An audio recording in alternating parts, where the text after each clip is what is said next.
Welcome back, everyone. We're Simply Bitcoin. We break down the news, the daily fail, meme review, software releases, hardware releases, and the Plebsites. Joining us today, fellow Bitcoiner, and I would say, according to his profile, he is a Bitcoin activist artist. I'm talking about Crypto Graffiti. My dude, thank you so much for joining us. It is an honor to have you. Thanks, guys. Excited to be here. Thanks for having me. Very cool. All right. Nico, you know where we're going. We're diving into the numbers. Let's do it, my friend. Number time! Brought to you by Nodl. They make some of the best Bitcoin nodes. Run your own version of Bitcoin Core, the Lightning Network, Whirlpool, and Dojo, all from the comfort of your own home. Remember, guys, if you don't run your own Bitcoin node, you're trusting someone else's, and that's a big no-no for privacy. So get yourself a Nodl today. At the time of this recording, the block height is 742,742. Interesting. Bitcoin price, 20,295. Chain rewrite days, 838. Total public lightning capacity, 3,957.11. Moscow time, 49:27. Blocks to the halvening, 97,258. And the Samurai Whirlpool unspent capacity. Samurai Whirlpool is a CoinJoin or collaborative spend. It is not a mixing service. And the unspent capacity from that pool is 4,778.52. So again, 20K is like the new 30K, which was like 10K in the last bull run. But the numbers are completely uneventful once again, Nico. Save us. Don't jinx it, Phil. Don't jinx it. Save us! The block height though was really interesting. 742. What are the chances of that? Not very high. Not very high. Anyways, so I want to react to a video. Gary Gensler said this the other day, and this is kind of contradicting what the so-called crypto bill that was introduced by Senator Lummis and Senator Gillibrand, because in that bill, right, and I hate this, right? Basically, a group of politicians got to decide what a security was, what a security wasn't. And in that bill, and a lot of Bitcoiners were complaining, they deemed Ethereum a commodity, right? Which we all know it's not, right? We know Ethereum has a pre-mine. We know it's, what was the pre-mine, Phil? Like, this is up your territory. You're the fail guy. It was like 70%. 70%, right? We know that the Ethereum Foundation, this is very well documented, dumps when the market peaks, right? So they just dump it on people, right? That doesn't really sound like a commodity. That sounds more like a security to me. But anyways, I'm going to shut up. Let's check out what the head of the SEC, Gary Gensler, has to say in this CNBC clip. Many of these tokens offer the investing public, or the investing public is hoping, I should say, hoping for a return. Just like when they invest in other financial assets we call securities. And many of these financial assets, crypto financial assets, have the key attributes of a security.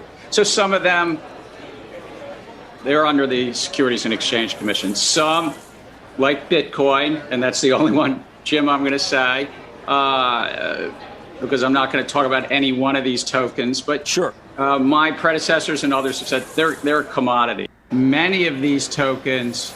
So there you heard it from the horse's mouth himself. Now, what's really interesting, right, about that Gillibrand and Senator Cynthia Lummis bill is, again, they got to pick and choose. They decided, right? Like, Ethereum is now considered a commodity. Now, I wonder what the political pressure is behind that. And the reason I'm saying this, right, guys, connect the dots, right, is that every environmental tax, right, remember the cleaning up cryptocurrency committee that they had in Congress, right, and the same wording by the European politicians, right, that, to quote them, cryptocurrencies like Ethereum are switching over to proof of stake, right? Why would they say that if they didn't have a financial incentive? So it begs the question, who's tapping on the shoulder of Senator Gillibrand, Senator Lummis, and saying, hey, you know, this Ethereum thing, Yeah, it's definitely a security on paper, but we'll be able to sweeten the deal for you guys. I wouldn't be surprised, right? So, yeah, that's how I feel about it. But the bullish news there in that clip, though, is that he feels confident saying that only Bitcoin is a commodity, and he doesn't really get into the other ones because the other ones are, if you really look into them, all of them, there's a central point of failure, like Jack Dorsey says, right? There's a king, so to speak, that you could lock up, or metaphorically, there's a head to chop off, right, so to speak, right? So, anyways, and by the way, a head to chop off, so to speak, metaphorically, is really it's bad, especially if you want to separate money from state, because you could capture it. And I think that's inevitable with something like Ethereum, something like XRP, that are heavily centralized, right? There's only a few people that you have to tap on the shoulder. Who is the Bitcoin CEO? He's not available for comment ever, because there is none. So anyways, cryptography. What are your thoughts? Are we just crazy plebs saying things, talking shit? What are your thoughts, brother? No, I think you're spot on. I mean, do you remember like a couple of years ago when there was the fake news that there was a car crash with Vitalik involved and then the price dipped heavily? I mean, you said it best. Bitcoin's the only one that can survive a nation state attack. It's very separate, and that's good that Gensler's recognizing that. I was a bit surprised when Lummis presented the bill and it wasn't specific to Bitcoin. So I don't know. It's still early days, but it seems bullish with what Gary said. Bullish, Phil. Yeah, I agree with Cryptograffiti. I mean, we are definitely early, and organizations are still trying to figure out what's what. It's obvious, I think, and clear that Bitcoin is completely different than everything else.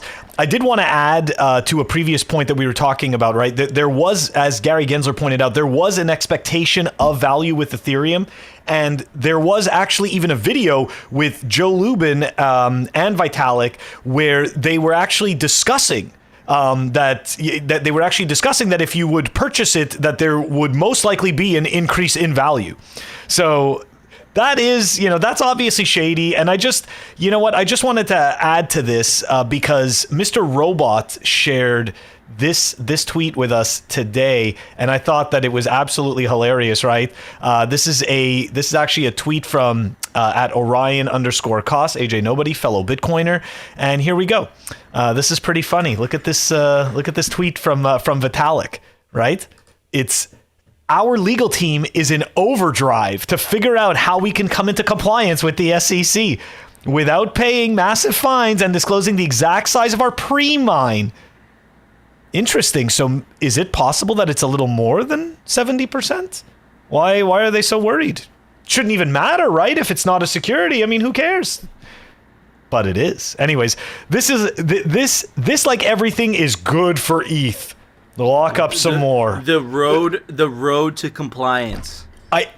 And you know what the road to compliance is, Nico? Open that, Phil. Open that. We should do an entire... it's a screenshot. Yeah, it's okay. I know, it's a screenshot. I got to go and get the whole tweet and we can dive into it. But the road to compliance is paved and kept in hell. Okay? Like, that's all I've got to say. Have you noticed that there is no, like, with Bitcoin, it's like the road, it's like... What do you mean? That's the best part, right? It's part of the rules. I mean, it's just baked right in. You don't need all of these people doing all of this stuff. But look, the other piece that I wanted to say is this, right? And this is something that we've mentioned multiple times. No, very few, because there's only one or two other projects that I know of that have the backing of the World Economic Forum. Okay, Ethereum has the backing of the World Economic Forum, and how can I say this? Okay, I can say this because they actually they retweeted a propaganda piece with Ethereum, which we've covered multiple times, showing the evil proof of work against the amazing, great for the environment proof of stake. They're not even proof of stake yet. They haven't been able to pivot. There's $33 billion locked into some shit chain that they can't move, which is quote unquote going to be proof of stake Ethereum. So there's that piece. But the main piece to this is on the board of directors. So there's 3 people on the Ethereum Foundation board. There's Aya Miyaguchi, who is the head of the Blockchain Council for the World Economic Forum. Then there's Vitalik. So we know what he does for Ethereum. Okay, without Vitalik, there really is no Ethereum. Let's be honest. I know they want to pretend that they have all these other devs, but everybody just waits for what Vitalik has to say. And then there's an AML KYC expert, Peter Storchenegger or something like this. So that's very interesting. Right? So you've got the head of Ethereum, you've got somebody who is up there in the World Economic Forum that is the head of their Blockchain Alliance Council, and then you have an AML KYC expert. Make no mistake, this is strategic. There is a reason why Ethereum has not been shit on yet by the SEC, and it's because they have the right people that are turning the wheels right now. But at some point, mark my words, the SEC is not going to be able to ignore them anymore, and Ethereum is going to pay to play, just like the banks do when they make a mistake. You're going to see Ethereum's going to get a slap on the wrist. Other people, though, I believe that other shitcoins, though, are going to get burned. Yeah, really hard. That's just my opinion. Which is messed up, right? Because again, it's the evil alliance. Corey's mentioned this. We have mentioned this on Simply Bitcoin, right? It's the evil alliance between the shitcoiners, the shitcoins, and the state. The shitcoins use the state to ensure their own survival, and then the state props up these shitcoins to remain relevant, right? Whereas in Bitcoin, it's enemies with both these people, right? Shitcoins are an attack on Bitcoin. That's really what they are. But anyways, Phil, it's time for the Daily News. Brought to you by CryptoCloaks.com. They make some of the best 3D printed Bitcoin merch, like the famous 3D printed Bitcoin grenade toy. That's right. It comes in Peter Schiff colors. What about if you wanted it simply Bitcoin colors? Yeah, you could do that. And you can take advantage of the promo code down below, CryptoCloaks.com. Check out the European store. It's now open. All right, guys, so we're going to talk about Compass Mining. Before I get to it, I had to add something after we recorded because this was a major announcement, and this really changes the whole dynamic of this. Compass Mining tweeted at 4:30 p.m. that Compass Mining CEO, Whit Gibbs, and the chief financial officer are stepping down. To quote the tweet, it says, "Through this restructuring, the company is wholly focused on regaining the goodwill of the stakeholders and the community, as well as delivering on our mission of providing best-in-class service for miners of all size." Now, when a CEO steps down, that is terrible. When we recorded, we tried to take a neutral stance because we didn't have all the information, right? But this changes everything. There must be some very, very crazy things happening internally in Compass. This looks bad. And when I reached out to Whit, when I spoke to him personally, he never told me about this, right? So, yeah, this is the bear market for you. This happens every single time. But anyways, let's get back to the recording with Phil and Crypto Graffiti. All right, so the last couple days on Twitter, we have seen the bear market affect all these companies. Bitcoin miners are some of those companies as well. Remember, Bitcoin mining is super profitable during the bull market. Everyone thinks they're going to make a lot of money. But during the bear market, this is by design. By only the most efficient miners survive. And obviously, Bitcoin mining companies are affected by this. The last couple days, we saw some activity on Twitter as it relates to Compass Mining. Apparently, they haven't paid some electricity bills by this company. We're going to get into that. I was actually going to report on it yesterday, but I decided not to because I wanted to get both sides. So I reached out to Whit Gibbs. He is the CEO of Compass Mining. I wanted to get a comment of his on what was going on. And obviously, we have the information on Twitter from this company called Dynamics Mining. All right, so let's get to it. Let me pull up all the information. This is Dynamics Mining. Apparently, they check out. I was suspicious of their Twitter account. First of all, because it's new. It's only from 2021. and they haven't tweeted much, and they only have about 700 followers. But apparently they check out. So anyways, let's check this out. Effective June 14th, Compass Mining Facility hosting agreement in Maine was terminated by Dynamics 2K for failure to pay consumption charges. Effective June 14th, Compass Mining Facility hosting agreement in Maine was terminated by Dynamics 2K for failure to pay consumption charges, 6 late payment, and 3 non-payment. And they tagged mining scandals. The letter reads, "Dear Mr. Gibbs, this office represents Dynamics Corporations, a Colorado LLC. This letter serves as a follow-up to the notice of termination email sent on June 7, 2022 from Bill Stewart to Thomas Heller, which served to terminate the master hosting service agreement between Dynamics and Compass Mining, Inc., a Delaware corporation, for cause under Section 113 of the Master Hosting Service Agreement. Dynamics and Compass entered into the agreement whereby Dynamics operates facility, equipment, and account management so that Compass may operate an online platform which allows registered hosting service providers to advertise hosting services and book mining spaces." So apparently they failed to pay. Now moving on to this, gets into more of the details. For clarity, Compass Mining power consumption totaled 1.2 million, and they only paid 415,000 and 250,000 in initial power deposits. Compass claims that they gave money to Dynamics 2K, but the money was used to build out their facilities. Truth. Now, I reached out to Whit and I asked him, "Hey, what's going on with this? Is there any truth in this?" This is what Whit responded. He said, I quote, "We filed a lawsuit against Dynamics last week.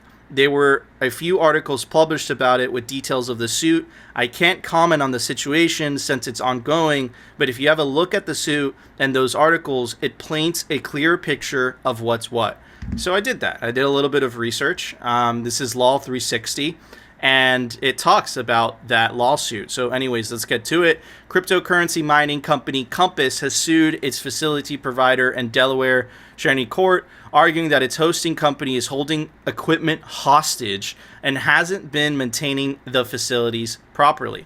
Compass Mining Inc. said Tuesday that Dynamics Corp., which does business as Dynamics 2K, had not let its access one of its main facilities and might even be using the on-site equipment for its own purposes. Compass says it contracted with Dynamics late last year to establish various hosting facilities at 3 different main locations. Compass said it had paid about $1.7 million toward the facility's construction and operation, but Dynamics had not fulfilled its end of the bargain. Dynamics also allegedly denied Compass access to the site and mining equipment there, which Compass said was worth $4.5 million. Compass argued that Dynamics seemed to be holding the valuable equipment hostage to gain leverage in payment negotiations. Compass brings the action to enforce its lawful right to access the Lewiston facility to secure and repossess miners and cease any unauthorized use thereof, and to collect a significant amount owed to it by Dynamics. Compass is alleging breach of contract, conversion, and unjust enrichment. It's seeking a court order barring Dynamics from operating, moving, selling, and disposing any of the mining equipment and allowing Compass onto the property. Compass is also asking for disgorgement of any ill-gotten gains, compensatory damages, punitive damages, and other relief. Representatives for Dynamics and counsel for Compass did not immediately respond to requests for comment on Wednesday. So, one company is blaming the other company is blaming the other company. Now, this is my side of the alley, so I know a little bit about this. Now, so when you host with somebody, the hoster has all the leverage, right? Why do they have all the leverage? Because they're holding your machines. So if you stop paying, what is the leverage that they have? Okay, I'm going to hold these machines, and what a lot of hosters do is that they redirect those machines to mine for them while the leasee pays what has to be paid, the hosting fee, which includes the electricity costs. Now, it's very difficult for the hoster to know that their machines are being mined, right? It's very hard to know that because if you don't have access to the facility, you don't know. it looks like a case of he said, they said. You know, I don't know who to believe, but I'll tell you this. Compass's reaction to what happened in Russia. I know a lot of people that got burnt by that. I know people that had 20 miners with them and they lost money. Now, was the Russia situation Compass's fault? No, because how were they supposed to know that? How were they supposed to know that that the U.S. was going to sanction a mining company? That's never happened in history before.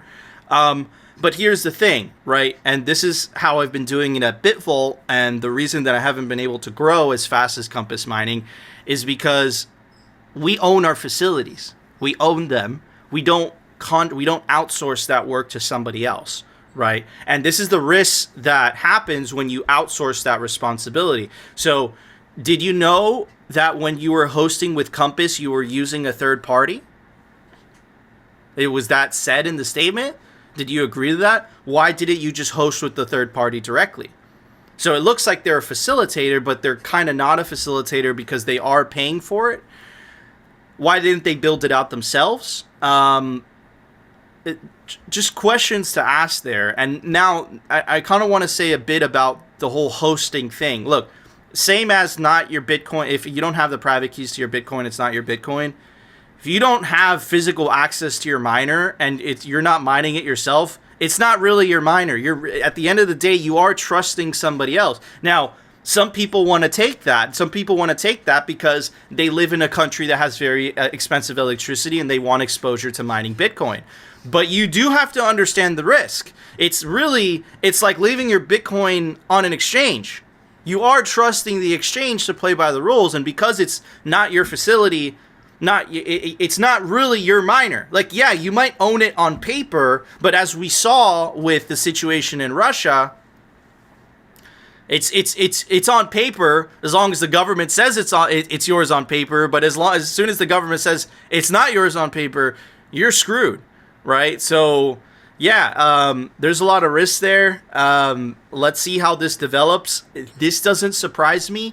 I would not be surprised if we saw more mining companies blow up. This happens every freaking cycle. It happened in 2018. It's going to happen again. This is the bear market. This is what it does, right? Price of Bitcoin goes down. Think about it. It literally becomes a self-fulfilling prophecy. Price of Bitcoin goes down.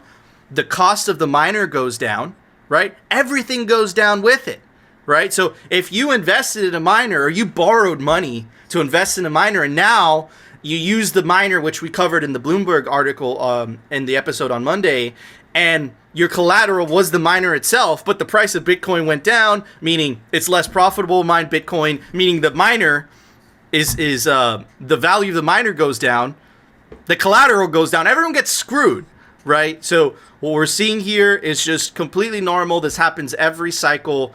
I suspect this is not the end of the Compass mining story. So we're going to stay on top of it. We're trying to be as responsible as possible. So we're trying to get both sides without jumping to any conclusions. But I got to say, Phil, the Russia thing and now this, optically, it does not look good for Compass. That's my opinion. That's all I got to say. Phil? Yeah, so definitely this looks like a case of shit slinging. I've seen this before in my corporate life. Now, let's talk about what you finished your point with, right? Perception. Perception is reality. It may not be truth, but it is reality, and people treat it as reality. And right now, okay, what happened with that Russian facility back then, even though it's a third party, when a person decided to put their trust in a company like Compass Mining in order to host these miners for them, it is irrelevant who that third party is, right? It makes no difference. That third party at that moment to the purchaser of the service, that third party is Compass. Even if it's not, even if it isn't, in reality not. Perception-wise, it is. So That obviously was a major red flag. And I do have to say, though, unfortunately, the way that was handled, I mean, we went through that story pretty deeply, and the messaging was that people should reach out to the individual third party on their own to figure out what to do with their miners. I mean, that is horrendous. That is absolutely, I'm sorry, again, going back to the perception and the customer service, like, that to me right there means, all right, well, I'm never going to do business with you again. And that's just my opinion. Now, let's fast forward to where we are now. Okay. So it really does seem to me that it's a bit of a pissing battle. I don't see who is actually right and who is wrong yet. And, that dynamics mining, they made the statement first. Not that it matters, not that it makes a difference, but they're the ones that put out the information first about Compass mining. And then from what it seems is that Compass responded. Yes. To be fair, yes, it sounds like this is what I'm seeing. The tweet came out June 26th from Dynamics. Compass's lawsuit was June 22nd. So Compass's lawsuit came 4 days before the Dynamics thing. So maybe what's happening is that Compass Mining sent that letter to them. They got scared shitless, and for whatever reason, they went the tweet route. Maybe making noise and causing an uproar. And it does end up, you know how it goes, right? Like, it's the same thing in politics. When you make a whole bunch of noise over here, no one's paying attention to what's going on over here. That could be their angle as well. But look, either way, goes back to the original point with Bitcoin, not your keys, not your coin. It is the same thing with miners, unfortunately. And again, whether there was a third party involved or not, in the previous case with what happened with Russia, to the customer, they entrusted the service or product with Compass, not with this third party. So to your point, though, we are going to see how this develops. But right now, the optics are pretty bad. I agree. It is. The optics are terrible. Cryptography. What are your thoughts on this, brother? You've been in the game for a little bit longer than Phil and I. You've probably seen this 1,000 times.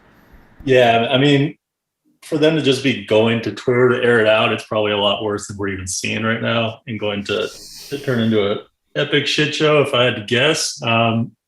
It's like my granddad always said, trusted third parties are security holes. Like, it's bad for the individual, it's bad for the space, and there's no pretty picture to paint here. I don't see it ending well. Absolutely. 100%. All right, guys, let's check out some of crypto graffiti. I said it. I was forcing myself to say cryptography, and I messed it up. God damn it, Nico. All right, so let's check out some of cryptography's art. Some of this was brought to the Bitcoin 2022. I recognize this one. I bought some too. I bought a white one and black one of this design. This one, it's really cool. Anyways, let's check out some of it, and then I'll ask cryptography some questions. Hal Finney, I have Jamie Dimon. We'll have this one. The famous dollar says the United nodes of Bitcoin, no leader. Love that. The Silk Road one. Oops, I went backwards on the browser. Life cycle. Really, really awesome, interesting stuff. When you see it in person, the amount of work that goes into these are ridiculous. Like this one, for example, it's literally a bunch of keys. It's huge. These are keys to safety deposit boxes. I think I asked you at the conference. Absolutely crazy. Now, when I clicked on Strikes Twice, there was a video that led to it, and it's actually you DJing at the U.S. Mint. What's that about? What's going on there? So it's really cool. You got the whole thing. And this is the old U.S. Mint, right? So why don't you talk a little bit about this? Why are you DJing in front of the U.S. Mint? What is going on, cryptography? Yeah, so that was to showcase a plugin that I developed that allows for instant splitting of Lightning payments. And so there's a lot of different use cases that you might be able to dream up for it. But with this, it's a way to get creatives paid. So as I was DJing, if people wanted to send a tip or even to buy a track that I was playing, then they could send sats and they'd automatically be split between me and the producer of the track that I was playing at that time. So typically I just do fine art, like physical work, but I'm intrigued by all aspects of Bitcoin, right, including the Lightning Network. So I wanted to show and hopefully inspire others to use the Lightning Network in creative ways, and this is just one way of showing that. So talk a little bit. So this looks like an old building. What U.S. Mint is that, and what is the reasoning behind doing it at the U.S. Mint? Or old U.S. Mint? The old mint called the Granite Lady in downtown San Francisco on 5th Street. Beautiful building. It's now an event space, and I thought it would just be cool to have the event at the where they used to print a bunch of money. The new mint is not too far from there, still in San Francisco as well. But yeah, it was just a fun venue to do the recording. Awesome. Yeah, it's really cool. Phil, you want to chime in? I love your art. When I first got into Bitcoin, I purchased a bunch of, some t-shirts from you, and I think it was a sticker pack also. But what I did want to point out was those lightning things, the lightning light ups that you had. You can get those on Amazon. I had that one, and there's a blue version of it, which is awesome. So I think it's really cool that you use those, and I think it makes a really, even though now that the mint is used for an event stage, I think it makes a really interesting, symbolically, I think you made a really interesting point, right? It's like, this is the future of money. Exactly. You're kind of standing in front of it. I thought that was cool symbolically. Yeah, this is the new wave, and I like the idea of repurposing old materials and venues and anything from the status quo to teach about this new movement. So, sorry, one question, Nico, before you go, I just want to ask, are you able to give out a teaser of any kind of art that you're working on right now? Yeah, so I'm working on a couple of pieces. One's a commission. It was with the mining company that's out of Ohio, and they just gave me free creative control on what to do with the piece. And typically I don't do commissions because I don't like to have that impinged upon, but I'm glad that I did, though, because it inspired me to think more about how to integrate mining into the artwork itself, with the idea of maybe this work could pay for itself if it happens to mine a block.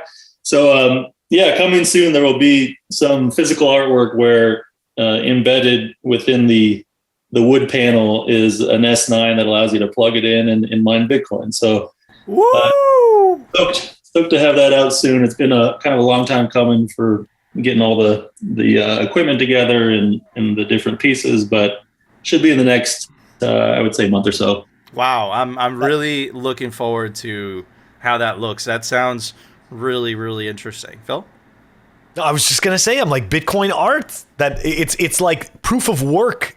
It's like proof of work squared, right? Because the artist obviously is making the art, but then on top of that, this art performs proof of work itself. Dude, anyways, it's super badass. I love his art. I've bought a couple pieces. Really, one of the best in the game. Cryptography or crypto graffiti. It's up to you. Anyways, cryptograffiti. Anyways, Phil, it's time for the Daily Fail. Brought to you by Swan. Check them out, swanbitcoin.com. The best way to build your Bitcoin stack. They've got automated savings plans, instant purchases, an app that's coming out. Check them out, swanbitcoin.com. The link is down below. All right, so look, we covered BlockFi, right? Covered BlockFi, and we figured we would just add some spice. We'd add some spice to this BlockFi stuff because, there's a lot of people that could be saying, these two guys, they're full of shit. And granted, every single human being, to a certain extent, is full of shit. And that's totally fine. But in this particular case, this is cringe. And as Croceus_BTC pointed out, it is not the best look for Pomp. Shout out to Lucky Redfish for tagging me in this. This is hilarious. Let's dive into this video before we dive into the rest of the fail. Here we go. news today. Speaking of BlockFi.com/pomp, BlockFi lands a $350 million Series D at a $3 billion valuation for its fast-growing crypto lending platform. Guess who led it? Okay, hold on. Guess who led it? Who? It was... Hold on. It was... Bain Capital, DST, me, and Tiger Global. But also my friends, Bracket Capital. Shout out to Jahan, Atit, Yalda at Bracket Capital.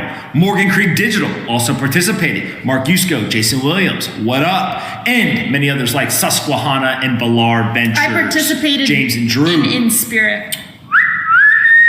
So what about... BlockFi! So Rocket ship, get on board! So why does BlockFi need this much money, first of all? What are they going to do? Growing, over 500 employees now around the world, 225,000 users, over $15 billion in assets on the platform, $50 million a month. A month, $50 million. Yep. As Bitcoin's going up, it's easy to tout those numbers. And just, for everybody, right? Just so that you can have an idea of the timeline, right? I mean, this was actually posted pretty recently, which is pretty funny. That video obviously is a lot older, but it was just a reminder of the shilling that was going on last June. But Nico brought up a great point, right? Because so we've got BlockFi over here, which we're clearly seeing falling apart, over-leveraged itself, rehypothecated your Bitcoin because they obviously assumed that they could outperform the markets, which clearly we know Bitcoin does not go up in just a straight line. Let's take a look at another offering very quickly. This is called the CoinMine, coinmine.com. Now, I remember once upon a time, I asked Nico about this because I really don't know much about mining. And Nico, you know what? You're going to explain it better than me. So this was a product that Pomp was also selling? Yeah, so real quick, Pomp also showed this on his podcast. He's an investor, obviously. Talk about misaligned incentives. And essentially what this CoinMine is, it's a very expensive graphics card in a very nice case that makes you feel like you're mining. But if you actually look at the performance of it, it's very poor. You will not make your money back on it. And on top of that, check this out, Phil. You have to pay a percentage of what you mine back to CoinMine. It's genius for them. It's absolutely genius. I gave this company so much crap. I usually don't do this. You guys, if you follow me on Twitter, you know I'm a very quiet type of guy. But the scam was so big that every day they would post and I would say, and I would just post the data. I would use the real data they provided on their website to expose them. They blocked me. For what? For posting their data, like their numbers, and mind you, and this is what I told Phil before we started doing this segment. Real quick, Phil, because I know it's your bit. No, it's all good. It's a pattern now, right? BlockFi, CoinMine, both companies that Pomp has invested in, and both companies that scam you, right? And in BlockFi's case, they rehypothecate your Bitcoin.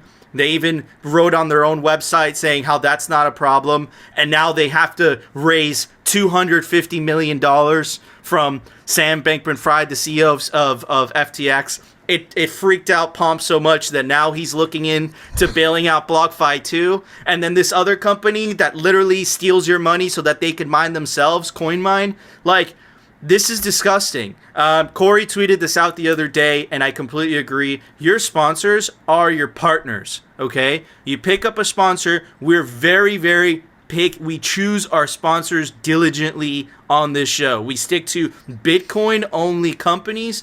We agree with their ethics. We agree with their perspective on Bitcoin, and we're very picky on who we choose because with a lot of these companies, yeah, they pay a lot of money. But again, their morals, their ethics are really, really shady. This is very disappointing from Pomp. This is very, very disappointing.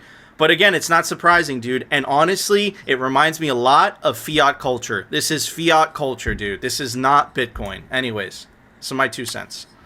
I love it. I love it. And I just want to add, it's all about the net positive, Nico. So That's always the excuse they give, right? After they sold you some crap that doesn't work or that falls apart, well, it's net positive for the space. It's a net positive for him. It's a net positive for him, bro. Like, he's an investor, dude. He's an investor in these things. He's going to tell, dude, he has nothing to lose, right? And by the way, with BlockFi, I'm not going to name any names, right? Because a lot of them are friends of mine. They also shilled BlockFi, right? So you look like a genius, right? Hey, you could buy this car with my interest payment. Like, dude, like, yeah, man. But when this shit happens, when you get in problems, shit hits the fan, and it's like, it's just disappointing, dude. It's disappointing. But anyways, I feel like we're vindicated, Phil. Yes. Because during the bull market, it was like, wow, all these sponsorship deals. And Phil and I were just like, nah, we'll stick to the Bitcoin companies, this and that. When the bear market hits, we're like, yeah. Oh, man. We'll just be broke. It's all good. We'll just be broke. Cryptography. What are your thoughts on this, brother? Dude, it must be so great being an artist and just watching this on the sidelines and just focusing on art. That must be great. Not having to deal with any of the politics and bullshit. Yeah, I mean, the equivalent would be like the NFT stuff, which I've steered clear of. But it's and kudos to you guys for keeping it real. I mean, there might be something in the water down in Miami because it's just bad, man. I think someone in the comments summed it up best when he said that Pomp shooting the bow and arrow and releasing both at the same time. Perfect summary of what's going on. So hopefully he eats crow and gets back to some basics. I was so hopeful in Miami. I really was. I got so excited. Like, oh, Miami's going to become the Bitcoin capital. No.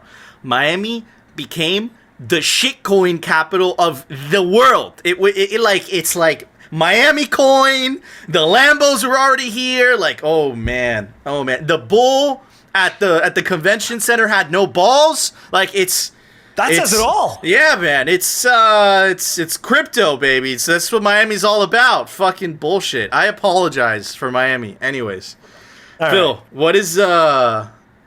What are we doing? Yeah. What are we doing?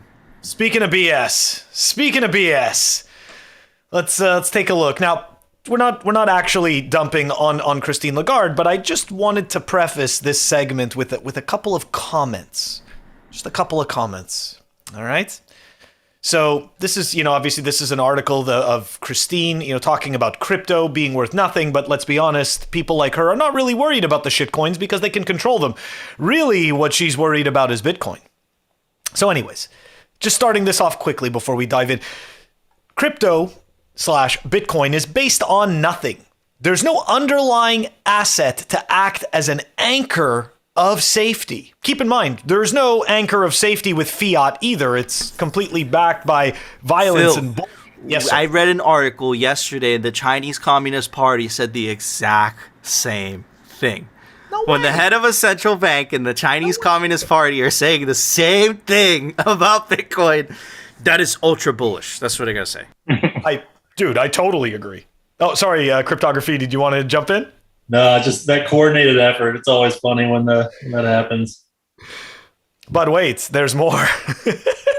All right, let's dive into it. So here we go. The former International Monetary Fund chief's skepticism of crypto/Bitcoin isn't new. She's previously raised concerns about the environmental impact of digital currencies.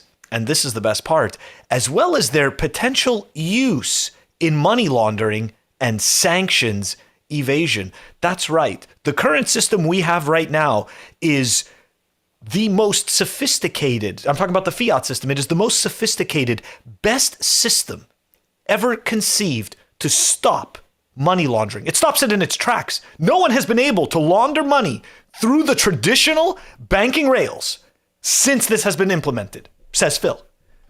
I could be wrong. Anyways, let's dive into it. So this morning, we have this that happened. Credit Suisse fined for facilitating cocaine cash laundering. But wait, people can evade and they can launder money with Bitcoin and crypto. I thought the banking system, that's what this... Anyways, you know what? This is such hypocrisy. Let's just dive into it. Here we go. Swiss court has fined Credit Suisse more than $2 million for failing to prevent money laundering linked to a Bulgarian criminal organization. And this is the best part. A decade and a half ago. Okay? Oh, man. That's right. Over 10 years ago, they figured it out now. Time to slap you on the wrist with $2 million. And we know $2 million, man, that's just going to put this bank right out of business. It's the cost of doing business, bro. That's how they see it. That's why they keep doing it, man. Oh, here we go. And just wait. The numbers just get dumber, okay? Swiss court on Monday said it fined Credit Suisse more than $2 million for failing to prevent money laundering linked to Bulgarian criminal organization a decade and a half ago. The court also ordered the confiscation of the equivalent of more than $12 million worth of deposits linked to the criminal group and opened with Credit Suisse. The bank is also on the hook for a compensatory claim of more than $19 million. That's the amount the court said could not be confiscated. It's the best. Could not be confiscated due to the bank's internal failures, which the court said had encouraged the money laundering. So that's right. It's not the KYC AML that doesn't work. It's these internal failures at this particular bank that facilitated the money laundering. That's what it was. It's okay though, guys. We're gonna make this bank pay. A former Credit Suisse employee who prosecutors said contributed to the organization's ability to protect that $19 million from control of the courts was also found guilty, though the former employee's fine and 20-month sentence was suspended. So guess what? We found a scapegoat for you, but they're not really gonna get what we said they're gonna get.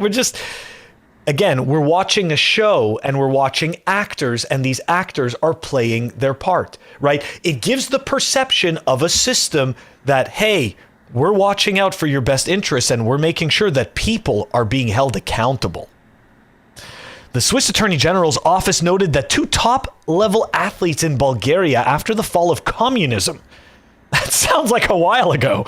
Anyways, turned towards other sources of income, and numerous wrestlers received approaches from mafia clans.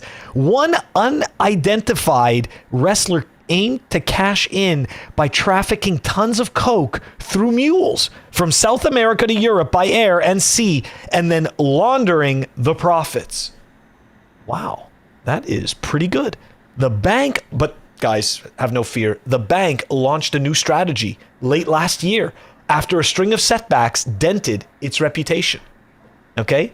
So we don't have to worry. Okay? We don't have to worry at all.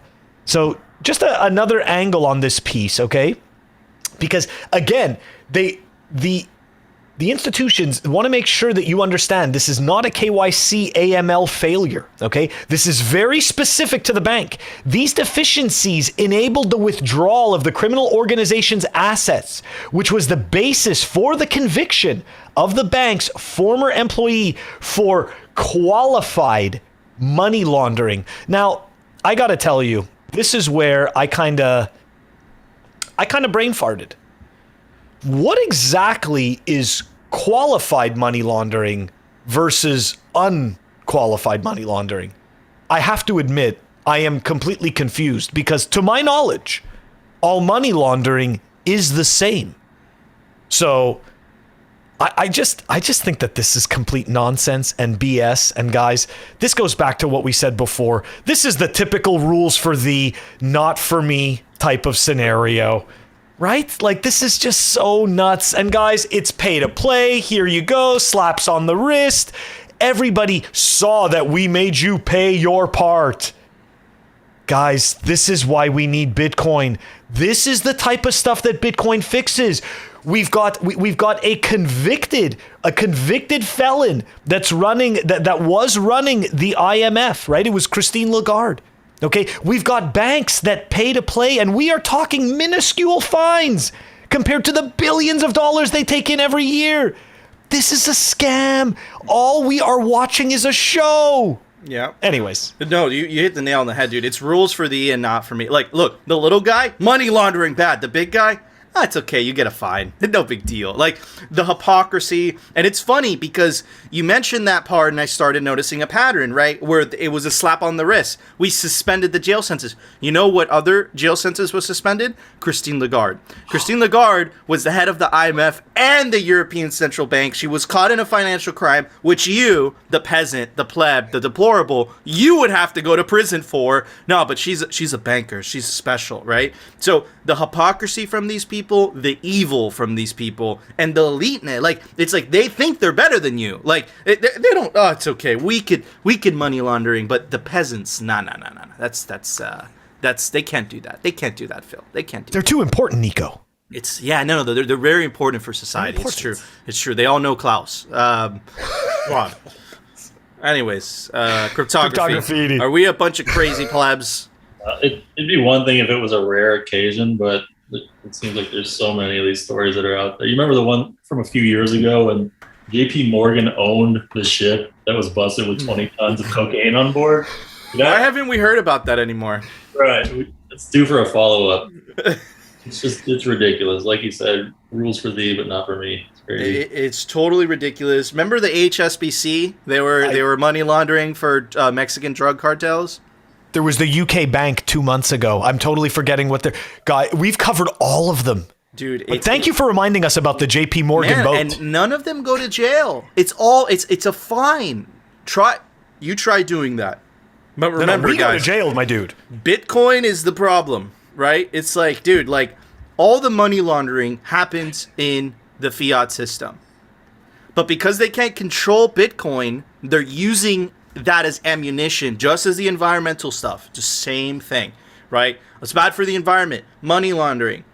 It's all smoke and mirrors, man. And hopefully enough NPCs, right, wake up to the truth that that's not really the case, right? And if you look at the chain analysis data, right, actually the amount of crime that's being facilitated by cryptocurrencies, including Bitcoin, has actually gone down, right?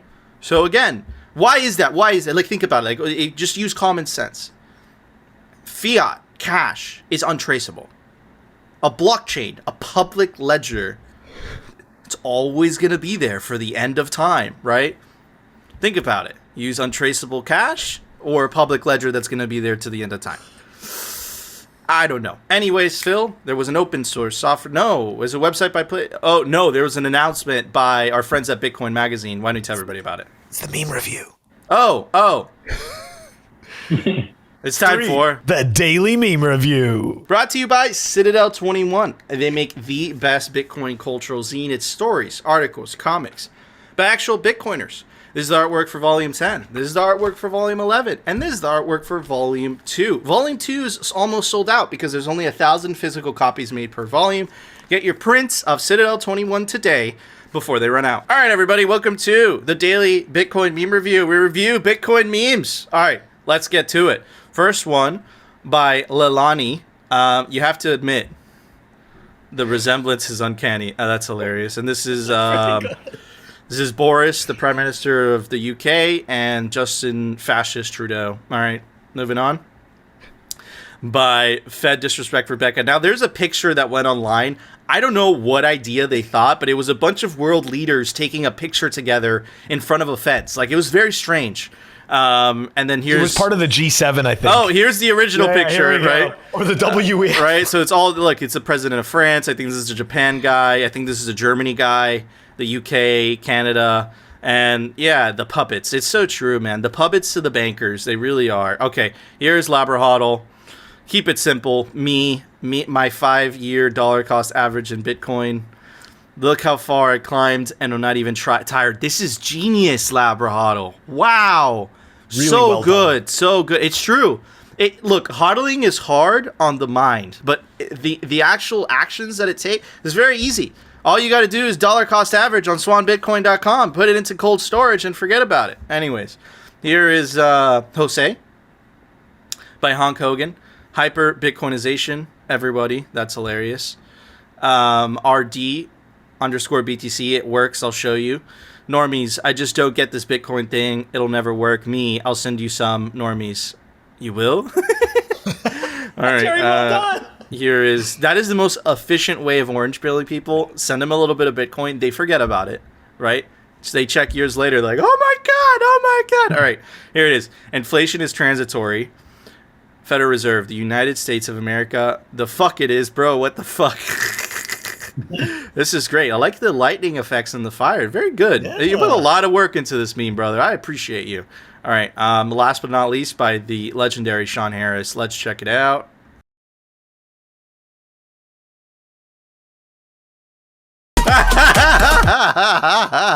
I can't use the music. Oh, god damn it. It's copyrighted. Anyways, awesome memes by some awesome plebs. And for that, Phil, I'm going to give it this very good book that I recommend, The Art of War by Sun Tzu. Everyone should read that. Yeah. Everyone should read that. Phil? You know what? I am gonna give it a very interesting score. Get ready for this. This is how you get into the metaverse. My Oculus headset. That's right. But I only use it for exercise, so don't worry. Does Mark Zuckerberg like greet you when you put him on? Like, hey, I don't have it linked to any account. I got it before they forced that link, so I actually have it on an Oculus account, and now it's just totally, yeah. Like they keep trying to get me to like sign back up, and I'm like, nope, sorry. Phil is slowly becoming part of the metaverse. Anyways, cryptography. What would you give those memes? I'm gonna give it my ESG block clock here. Which means it's unplugged because I can't bear to look at the price right now. Oh! ESG Black Plug! Unplugged! Awesome scores for some awesome memes. Guys, we want to know if you agree with our scores. Why don't you rate the meme yourself? Down in the comment section. Comment. Helps with the mysterious YouTube algorithm. Subscribe to us on alternative video platforms for obvious reasons, like rumble.com and our personal favorite, Bitcoin TV. Join our awesome Telegram group. It's a party in there. The link's down below. And if you're listening to the audio version of this, stay for after the show. Tune in to Twitter Spaces, where our Master of Mayhem, Optimus Fields, is co-hosting with the guys from Swan Bitcoin. But anyways, Phil, why don't you tell everybody about the Bitcoin conference? Special announcement. Website by Plebs. Brought to you by CipherSafe. Check them out. CipherSafe.io. You got to store your seed in the best possible medium. Store your seed in steel, like the Cypher Wheel or the all-new Cypher Grid. They both come with a tamper-resistant wire, and the grid comes with a punch tool. All right, so, guys, check this out. This is very cool. Bitcoin is the Bitcoin magazine and more specifically the Bitcoin conference is happening in Europe. That's right. They're making history. They are going to Amsterdam. That is definitely a cool place that Phil wants to visit in particular. So if you are in Europe, why is that, Phil? I'm sorry? Why Amsterdam in particular? Because it's just such a free place, and it's wonderful. And I hear that the architecture there is beautiful. Anyways, I digress. And yeah, so look, if you are wanting to travel to Europe or you're in Europe and you want to attend a Bitcoin conference, check out the Bitcoin conference in Amsterdam. That's right. The link is going to be in the show notes. And guys, don't forget, we release all of our episodes audio only. So don't forget to check us out on our audio only platforms, Apple Podcasts, Spotify, and Anchor. If you want to stream us sats, you can check us out on fountain.fm. You can stream us sats through Breeze. Awesome. Thank you, Phil. All right, guys, that was our show. Before we go, quick shout out. Check out Simply Bitcoin Unfiltered. We teamed up with the legendary pleb Pirate Beach Bum to bring you the signal through the bear market. Definitely go check it out. Also want to give a very special shout out to our awesome clothing sponsor. Phil and I wear these hoodies every single day. I'm wearing the black camo. Phil is wearing the Bitcoin merch. He's also coming out with Simply Bitcoin merch.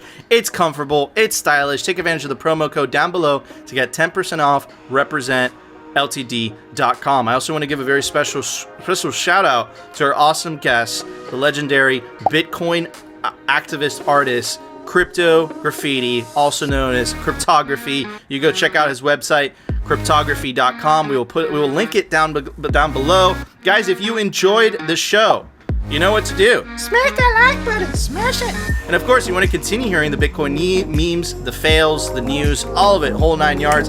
Definitely consider subscribing to Simply Bitcoin, and we'll see you tomorrow, guys, for a brand new episode. The bankers are not our betters, and Bitcoin is making this evident to all of us.